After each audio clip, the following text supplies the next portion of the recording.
Olá, estou aqui então para continuar o vídeo de Abril. Depois então, da primeira parte, eu li então Louca, de Chloe Esposito. Era um livro que eu tinha muita curiosidade. O livro, quando saiu, a sinopse agradou-me. Sim, eu leio sinopses, e desculpa, Dora. E entretanto consegui ganhar um passatempo deste livro e tinha o livro cá em casa. E a Dora também tinha o livro por ler e acabou por combinarmos. Nós, na altura, quando o livro me chegou, tínhamos falado de fazer uma leitura conjunta. Então a Dora, nesta altura, disse-me: olha, estou a pensar a começar a ler, podes? Ok, vamos a isto. Mas sei que ela, pronto. Eu fui avançando e a Dora não conseguiu. Acho que a Dora leu o quê? Desde que um terço do livro, se calhar, não me lembro muito bem, mas que ela não estava a conseguir. E eu percebo perfeitamente. Eu li o livro até ao fim. O livro em si lê-se muito rápido. Temos de história. E desculpa, Dora, por ter feito aquele spoiler. Para mim não é spoiler no sentido em que está referido. Aquele acontecimento está referido na sinopse. Portanto, estando referido na sinopse, eu não considero spoiler. Mas percebo, para quem não leia a sinopse, é considerado spoiler. Porque eu acho que também é assim um acontecimento marcante. Mas então, o que é aqui esta louca, que é assim a sinopse, a história?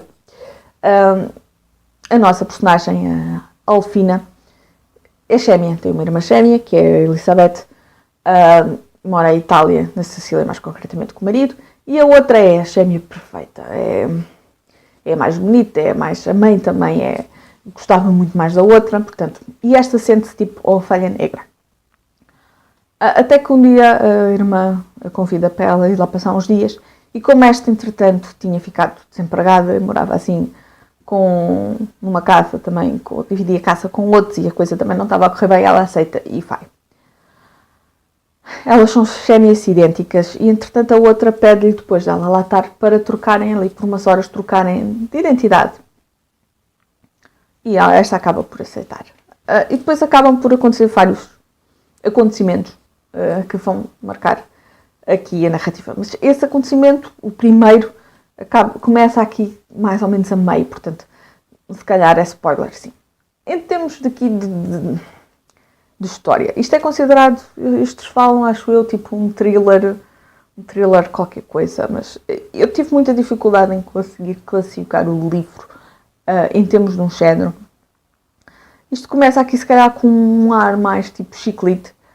Aqui, a nossa Alfina, a gaja é badalhoca, e eu não estou a referir a badalhoca só no sentido de sexo, porque isto também tem muito sexo. Portanto, isto seria uma mistura de, se calhar, de chiclete com erótico, com aqui um bocadinho de thriller, mas no sentido de badalhoca mesmo, de ser porca. Há uma cena, logo no início, e a sério, meteu-me um bocado de nojo.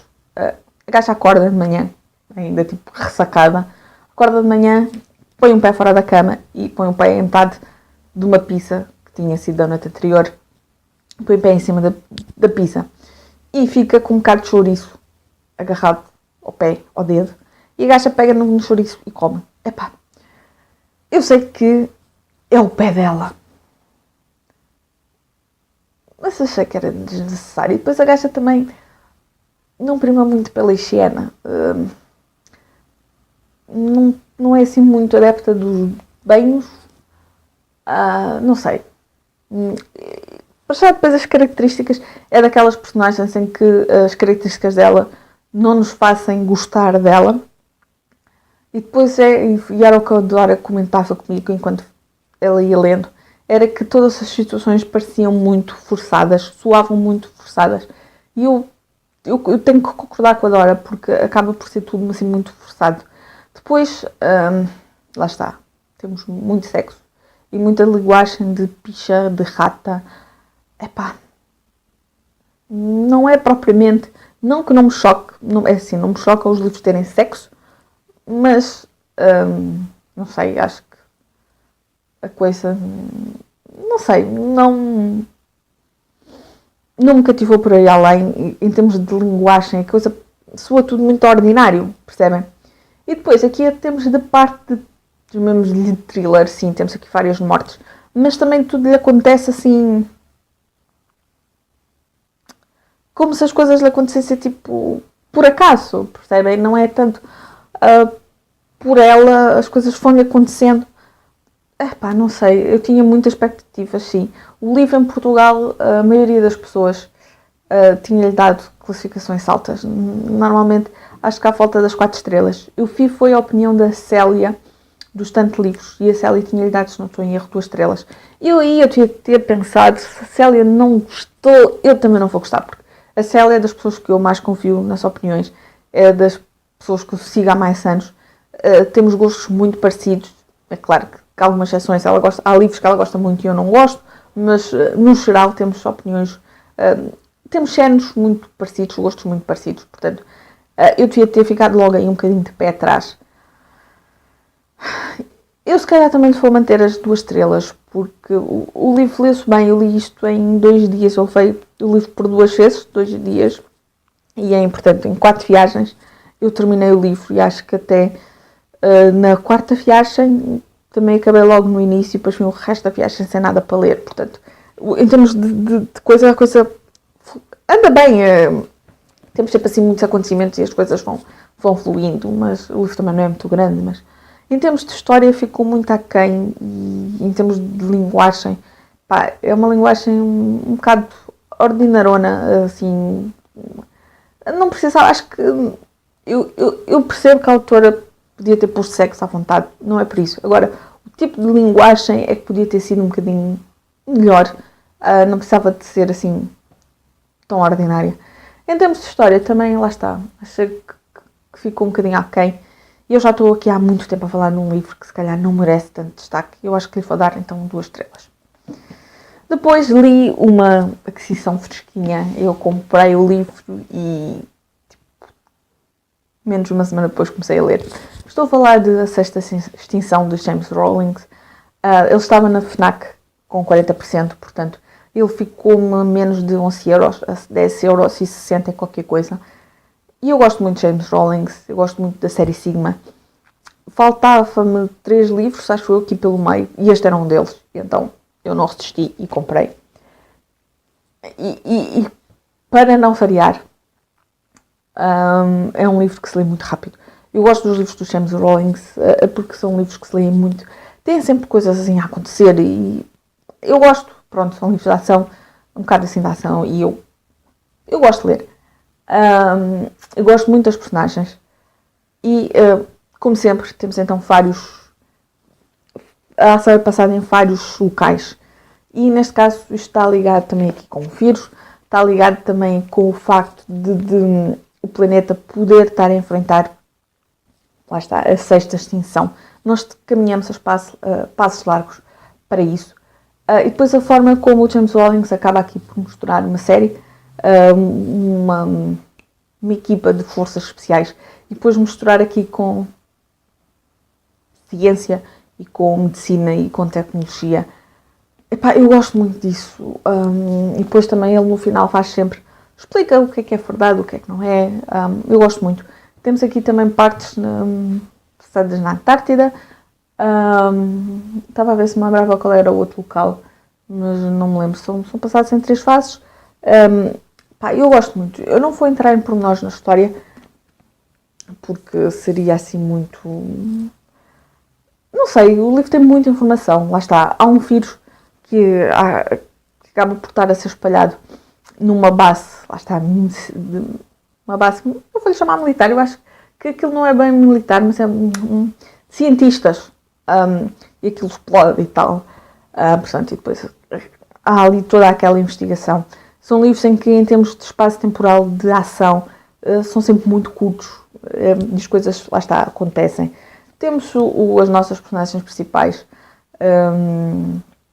o Grey, o chefe, o Painter, portanto, acaba por ter o que são os personagens habituais da série Sigma. Achei que se calhar um bocadinho de falta de ter menos a Cat e um Monk. Eles entram, mas não tão tanto no terreno da gaga. Mas foi uma boa leitura e eu acho que lhe vou dar 4 estrelas, porque James Rowling, para mim, são livros que eu gosto sempre, portanto, não vou negar. Depois li um e-book, A Filha Desaparecida. Em termos de história, lá está, é uma rapariga que desaparece, ela é adolescente, ela tem 15 anos, acho eu, e uma noite desaparece e depois o livro vai alternando entre presente, portanto um ano presente, como quem diz, um ano depois ao desaparecimento, ali narrado pela mãe, pelas dificuldades em que a mãe tem a aceitar tudo e o facto de se sentir culpada, e depois também passado uns dias antes dela desaparecer e também ali uns tempos depois dela ter desaparecido, e quando estão a investigar, mete família, mete o pai, a mãe, os irmãos, e ali joga com aquela dinâmica familiar. Eu gostei, mas também não me cativou como eu estava à espera. Eu acho que lhe vou dar 3 estrelas. É certo que os saltos entre passado e presente estão sempre devidamente identificados no início de cada parte, e aí não me fez confusão. Agora, em termos de personagens, também não foi... não me cativou por ir além. A moça... não sei. Não... Nós percebemos que... Como é que eu ia tentar dizer isto sem... Não sei. Em termos de final, também aquilo também... Não gostei por ir além. Acho que prova que os pais não conhecem verdadeiramente os filhos. Mostra também o facto de como uma mãe se pode sentir culpada por algo que não tem culpa, mas que ela se culpa. E acho que eu penso que a principal mensagem do livro é os pais não conhecem mesmo os filhos. E aquele final só prova que, não sei, não é... A fulana, a filha, não era... Eu acho que é ser má, ser... não sei. Eu não me quero também estar a alongar, porque senão posso vir aqui a estragar aqui a leitura a alguém que queira ler. Mas... eu acho que lhe vou dar 3 estrelas. Não, mais não merece. Não, aquilo foi-se lendo, mas também em termos de história também não me agradou assim. Não sei, acho que aquilo também manteve-me interessada, mas não assim totalmente absorvida no livro. Não sei se me estou a fazer entender. E em termos de personagens também acho que ficou ali por saber algumas coisas. O polícia também, não sei, acho que ficou também ali por explicar alguma coisa do polícia. Ali também alguma coisa do relacionamento ali de algumas personagens. Não sei, não me cativou por além. Não foi mal, daí as 3 estrelas, mas não foi assim tão bom. Depois, por último, ali o grande, o grande jogo dos detetives, de Caroline Clarkson, um livro que me chegou por o Clube do Autor. É um livro que, lá está, é um livro juvenil. Eu penso que eu não sou o público-alvo deste livro. Eu penso que à volta dos 10, 13 anos, é capaz de ser um bom livro. E lá está, detetives. Mete aqui, então, um jogo em que o objetivo estão numa caça, equipas de detetives, e então supostamente iria ocorrer um crime, e seria um crime falso, e eles teriam que descobrir quem era o culpado. Só que, entretanto, antes de acontecer esse tal crime falso, alguém é encontrado morto, verdadeiramente morto. Portanto, acabamos aqui por ter... Os detetives teriam então que descobrir um crime. E os personagens principais são então 2 miúdos, um rapaz e uma rapariga, miúdos, que são eles os nossos detetives principais. Eu gostei, sim, mas lá está, não é um livro para mim, para a minha faixa etária. Mas foi uma boa leitura, foi uma leitura engraçada. Eu acho que para os miúdos, para os jovens, eu acho que é uma boa leitura. Provavelmente, tentando esquecer um pouco que não sou o público-alvo, eu acho que lhe vou dar 4 estrelas, porque foi uma leitura engraçada e foi uma leitura até divertida aqui acho que para os miúdos vão gostar. Entretanto, estou a ler também outro livro, mas não acredito. Hoje é sábado, o último sábado do mês, e eu não acredito que consiga terminar o livro. Se entretanto terminar, eu depois passo para aqui um update qualquer. E pronto, é tudo. Esta então é a segunda parte das leituras de Abril. Digam-me se leram algum, se não leram, se ficaram curiosos, contem-me tudo cá em baixo. E pronto, um beijinho e até ao próximo vídeo. Tchau!